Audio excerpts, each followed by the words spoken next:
آج کی ویڈیو میں ہم جانیں گے حضور اکرم نے جہنم کے عذاب کے بارے میں کیا فرمایا۔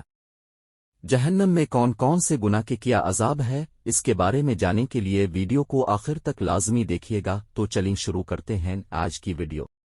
حضور اکرم فجر کی نماز کے بعد اصحابہ کرام سے دریافت فرما لیا کرتے تھے کہ تم میں سے کسی نے کوئی خواب دیکھا ہے؟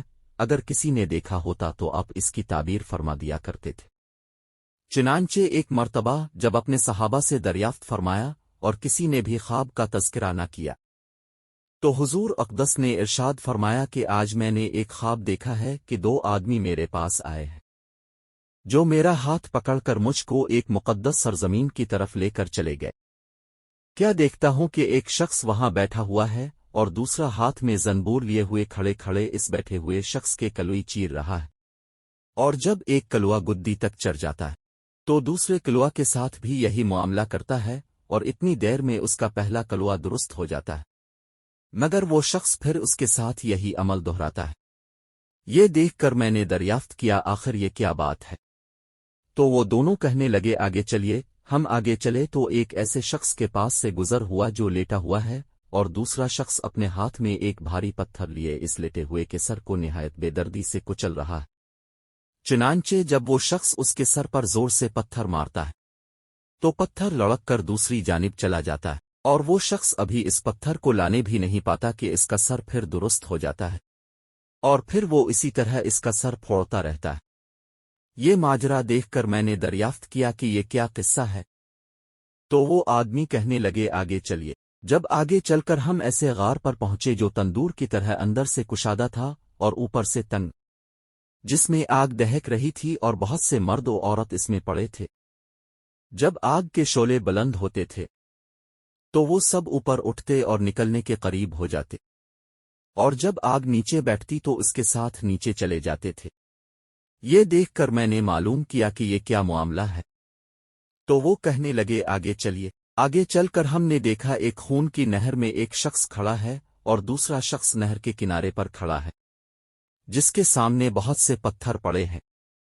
جس وقت اندر والا شخص نہر کے کنارے کی طرف آتا اور نکلنا چاہتا تو کنارے والا شخص زور سے اس کے منہ پر پتھر مارتا کہ وہ پھر اسی جگہ واپس پہنچ جاتا، اور پھر جب وہ دوبارہ باہر نکلنے کی کوشش کرتا تو پھر اس کو اسی جگہ دوبارہ پہنچا دیتا۔ اس حال کو بھی میں نے معلوم کرنا چاہا، تو وہ دونوں کہنے لگے کہ آگے چلیے۔ آگے چل کر ہم ایک ایسے سرسبز و شاداب باغ میں پہنچے جس میں ایک بہت بڑے درخت کے نیچے ایک بوڑھا آدمی اور بہت سے بچے بیٹھے ہیں۔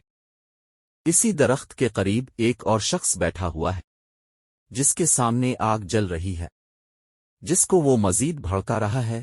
پھر وہ دونوں مجھے اس درخت پر چڑھا لے گئے جس کے درمیان میں ایک خوبصورت مکان تھا۔ وہ دونوں مجھے اس مکان میں لے گئے۔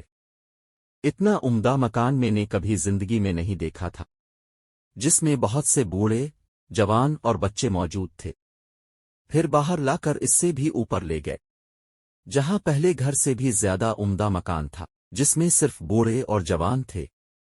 اب میں نے ان دونوں سے کہا تمام رات مجھے لیے پھرتے رہے ہو، آخر ان اسرار کے حقائق سے بھی تو آگاہ کرو۔